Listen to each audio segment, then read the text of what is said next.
Hi everybody, this is your asynchronous day for Wednesday/Thursday, whatever you're doing. We had what are we going to do today? We are going to do a mid-semester review before your test. What is great about this review, you guys, is it's going to review the things that you had in the beginning of the year that is going to come up because we're going to do some equation solving and we have to do some simplifying. So guess what? The F word's coming back, and there's some other things that we'll do that will get you ready for your test as well. All right? So here is what I would like to do with you guys. Okay, so we're going to end up looking at first factoring. Your homework is on Delta Math. And what I did is I chose different things for you to do. So make sure you move on from section to section. There are a lot of sections that you have to do, but that's because there's a lot of different things that I'm going through today. All right. And you don't have to do that many problems. I think there's like 2 of each of them you have to get right. Okay. So factor the following. So the first thing you should always look for is a GCF. So let's just kind of go through and roll through a couple of these. So let's look at 6x squared plus 27x. All right. So the first thing I should look for would be a GCF, or a greatest common factor. 6 and 27 both have 3's in them. Now, if I have an x squared and an x, the most they have in common is 1. I'm going to take out an x. So remember, factoring out a GCF, it's just reverse distribution. What do I multiply a 3x by to get 6x squared? That's a 2x. Plus, what do I multiply a 3x by to get 27x? That's 9. And that's it. If I multiply 3x through, I get that. That checks. All right, let's look at another one. Let's go with 7x squared y cubed plus 14xy squared minus 21x to the 5th y to the 6th. Good, you can still see that on there. I'll move it over just a little bit for you guys to see that. All right, so is there a GCF for all 3? Yeah, there is. It looks like there are factors of 7 in all 3 of these terms. There's an x and there's a y, at least one of them. So we got to figure out the most they have in common. As far as this, the numbers go, 7, 14, and 21. 7 goes into all of them. All right, now I got, this is an x squared. Sorry, I was writing too fast. I have an x squared, an x, and a 5, and 5 of them. X to the 5th. So I have 2, 1, and 5. What's the most they have in common? 1. So I'm going to factor out a 7. X. The y's. I have a y cubed, a y squared, and a y to the 6th. So I have a y cubed, 2 y's, and then 6. What's the most they have in common? That'd be 2. All right, what do I multiply a 7xy squared by to get 7x squared y? Well, I can put a 1 here if I want, because 7 times 1 is 7, but I don't need it. What do I multiply an x by to make it x squared? It's x. What do I multiply a y squared by to make it y cubed? That's a y. Plus. All right. All right. 7xy squared times, what do I multiply 7xy squared by to get 14xy squared? Well, 7 has to get multiplied by 2. The x is already there, and the y squared, it's plus 2. It's kind of boring. What do I multiply a 7xy squared by to get negative 21, x to the 5th, y to the 6th? Well, 7 times 3 is 21. I have an x and x to the 5th. I need 4 more. X squared, and that'd be 4 more there too. The way I know I got the GCF out, you guys, is because there's nothing I could take out of the inside. All right? Third one. Okay, let's factor x squared minus 25. All right, so the first thing I notice is not a GCF. So let's go ahead and do this. Some of you might remember the shortcut. X squared is x and x. 25 is 5 and 5. Now, there is no outside and inside, so the combination is 0. So the outside's a 5x, and the inside's a 5x. If I take 5x minus 5x, it's 0. So here we go, minus plus, that's done. Fourth one, x to the 4th minus 81. All right. Again, x to the 4th and 81, there's not a GCF I can take out. So is it like the last one? Is it a difference of squares? Yeah, it is. X to the 4th is x squared times x squared, and 81 is 9 times 9. So that's x squared times x squared. 81 is 9 times 9. Again, so the outside and inside cancel each other out. We're going to go plus minus. Hopefully some of you are going, ding, ding, ding, we have another difference of squares here, right? X squared minus 9 is an x and an x. 9 is 3 and 3 plus and minus. And we're going to drop the x squared plus 9 because you need all 3 factors, you guys, to get the top one. Rolling right along. Here we go. X squared plus 2x minus 8. All right. So this one, it looks like the other ones, but there's a middle term now, okay? So there's not a GCF. Put my parentheses down. X squared is x and x. Now, I will need my outside and inside combination to be 2x. These signs will be different because that's negative 8. What are factors of 8? And some of you may just know, oh, I know the factors of 8 that add or subtract to 2. 8 is going to be 4 and 2. Okay, on the outside I have a 4x, and on the inside I have a 2x. Can a 4x and a 2x be a 2x with different signs? Yeah, minus 2, right? So this will be minus 2 and then plus 4. Next one, x squared plus x minus 56. All right, again, there's not a GCF here. X squared is x times x. My outside and inside has to be an x, and the signs are going to be different because it's negative 56. Factors of 56, 7 and 8. To get it to be positive x, oh, sorry, 7 and 8, I'll do this. Sorry, my bad. So on the outside I have a 7x. On the inside I have an 8x. Can I make a 7x and an 8x into a 1x? Yep, negative 7. So I have negative 7 and then plus 8. All right, there we go. Okay, I just love factoring, so we're going to do some more factoring. Why? Because I love it. Okay, let's flip this over. I'm not going to try to waste a ton of paper today. All right, next one. What number is this? This is 7. For those of you that are having so much fun, just know it's almost over. I'm not going to factor that much more. 10x squared plus 13x minus 3. All right, guys, there is not a GCF here, so I'm going to flip those out. All right, this one's a little more difficult because 10x squared is different than the x squareds we've been having. 10x squared is a 5x and a 2x. 3 is a 3 and a 1. So let's say I put a 3 here and a 1 there, okay? I need my outside and inside combination to give me 13x, and I need the signs to be different because it's negative 3. On the outside, 5x times 3 is 15x. On the inside, 1 times 2x is a 2x. Can I make a 15 and a 2 into a 13 with different signs? Yep, I can. Negative 2 plus 13. This would be negative 2, plus 15. And there it is. And the last one for factoring. Here it is, 5x squared. Minus 21x minus 20. All right. All right, so here we go. Same thing as before. 5x squared is going to be a little different. This is going to be a 5x and an x. 40. Let's try 5 and 4. Now, I wouldn't put 5 here because that would have implied I could have taken a 5 out before. Let's go with 5 here and 4 there. All right, your outside and inside, you guys, has to combine to give me negative 21x. All right, on the outside, 5x times 5 is 25x. 4 times x is a 4x. Can a 25x and a 4x be a negative 21x with different signs because it's a negative 20? Yep. Negative 25 plus 4. Negative 25 plus 4. That is my factoring. All right. All right. Then the next thing we did was we looked at some values of f, like we found. So here is my next group. I'm going to call this number 9. If f of x equals, let's go with 2x squared plus 8x minus 1. We're going to find, f of negative 1 and f of 7.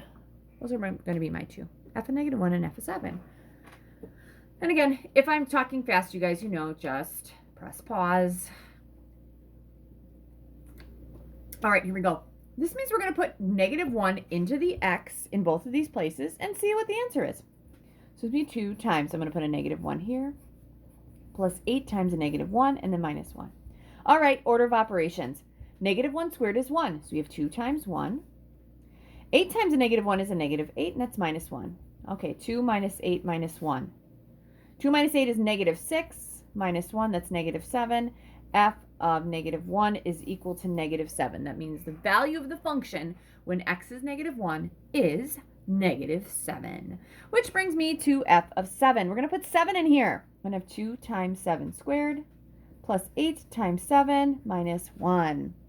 All right, this is going to be equal to 2 times 7 squared is 49 plus 8 times 7 is 56. That's minus 1. 2 times 49 is 98. Plus 56 minus 1.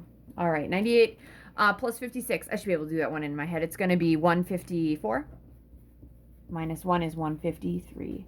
F of 7 is equal to 153.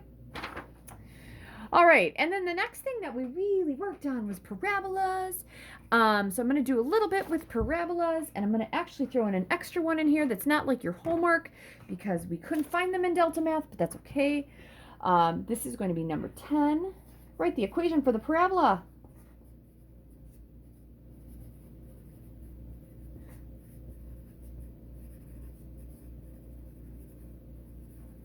Whose vertex is? Let's go with negative 5, 2, and contains 8, 3. I feel like this is going to be quite interesting. All right, so here we go. So we have to figure out, are we using standard or are we using graphing form? All right, we are going to use graphing form. The reason we're going to use graphing form is because we have an h and a k, right? So graphing form is y equals a times the quantity x minus h squared plus k. So I know because the vertex is 5, negative 2, or negative 5, 2, my bad, that we're going to have y equals a, and then you're going to have an x in here squared. It's going to move to the left 5, up 2. That's what my vertex is going to look like. Left 5, up 2, right? Then we're going to use the point, 8, 3, to find a. All right, now, probably shouldn't have done that yet because I don't know if it's pointing up or not. But let's say this is negative 5, 2. That's my vertex. I'll label it with a V. And then 8, 3 is way over here. 8, 3. Oh, this is going to be quite interesting, you guys, because it looks like this is up 2 and that's up 3. Wouldn't this look like it's going to be super wide? So I'd say, oh, that's horrible. It's going to be like this. There we go. I would say your vertex is going to first be positive and it's going to be a nasty fraction. All right, here we go. We're going to put 8 in for the x, 3 in for the y. So 3 equals a times 8 plus 5 squared plus 2. 3 equals. 8 plus 5 is 13. 13 squared times a plus 2. 3 equals 13 squared is 169a.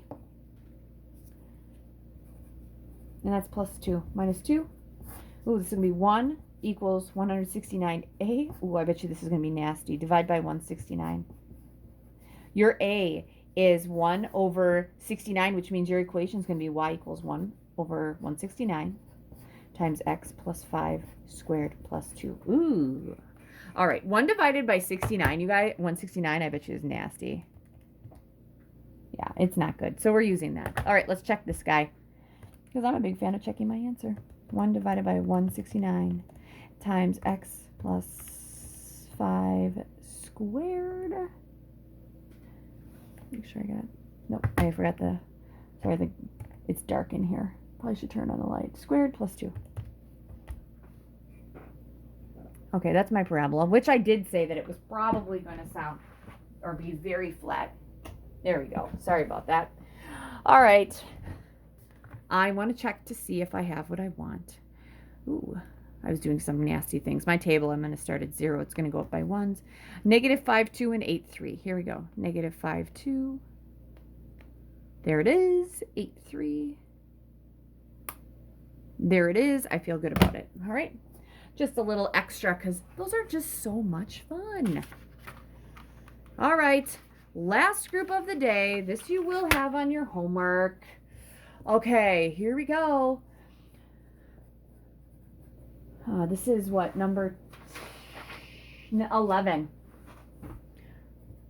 Put each of the following in graphing form.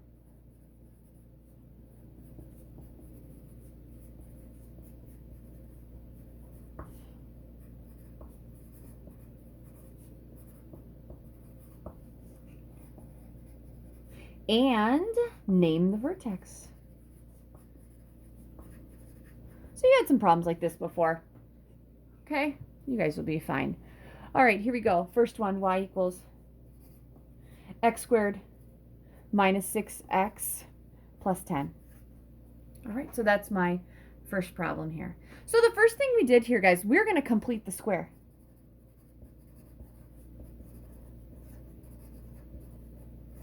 So we took this and made it y equals, we had x squared minus 6x, and we let the 10 hang out there. Because what we wanted to do here is to make this into a square. So something times something, or something squared. So x squared is x and x. Now I need my outside and inside to give me negative 6, and they have to be the same. Only number that combines to give me negative 6 that is exactly the same would be negative 3. So this would be x minus 3 squared, which I love. But here's the thing, guys. This has to give me that. X times x is x squared. Minus 3x is negative 6. We have to take negative 3 times negative 3. That's a positive 9.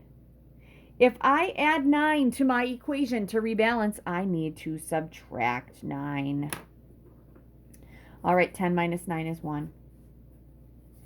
So, vertex, we would start at the origin here. We would move it to the right 3, up 1, 3, 1. Okay, next one. Let's say that we have y equals x squared plus 12x plus 1. All right. So if you want to give this one a shot on your own, you can. Ooh, actually, I probably should have checked this other one. So I'm going to go in my calculator real quick, and I'm going to put both of those equations in there. It was x squared minus 6x plus 10. And then the graphing form I got was x minus 3 squared plus 1. Oh, that did not go well. So we had x squared minus 6x plus 10. And then I had the quantity x minus 3 squared plus 1. All right, there they are. Looking at the tables, are they the same? Yep, they're the same. I'm feeling good about it. That checks. Sorry about that. I usually like to check my answers. All right, last one. Here we go. We're going to take this guy and make it y equals. We're going to have x squared plus 12x here. Plus 1 is going to hang out. Our goal is to make this something times something, which is something squared. All right, so this here is going to be this here, which is going to become that there. X squared is x and x. I need the outside and inside to give me a 12x, and the numbers have to be the same. What are they going to be? 6. All right, so that's x plus 6 squared, which is what I want it to be. But here's the thing. X squared plus 12x is not x plus 6 times x plus 6. X times x is x squared. That's good.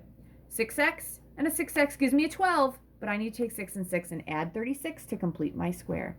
If I add 36, what do I have to do to, what do I need to do to balance this?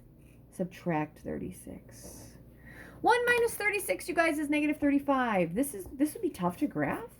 But if I start here, when I move to the left 6, down 35, left 6, down 35, that would be my vertex.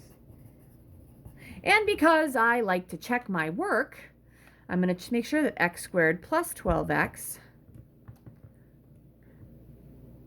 plus 1 is the same as x plus 6 squared minus 35. Oh. Yep, great. Feel good about it. Feel awesome. All right, so what you have for homework tonight is a Delta Math assignment. It is a plethora of problems. You can move on to the next section after you finish so many problems. Most of the time, I just asked you for 2 problems, all right? All right. Good luck and have a great weekend, because I'm not going to see you until next week. And remember, you have a test. So if you have any late work to do, make sure that you do it. Thank you.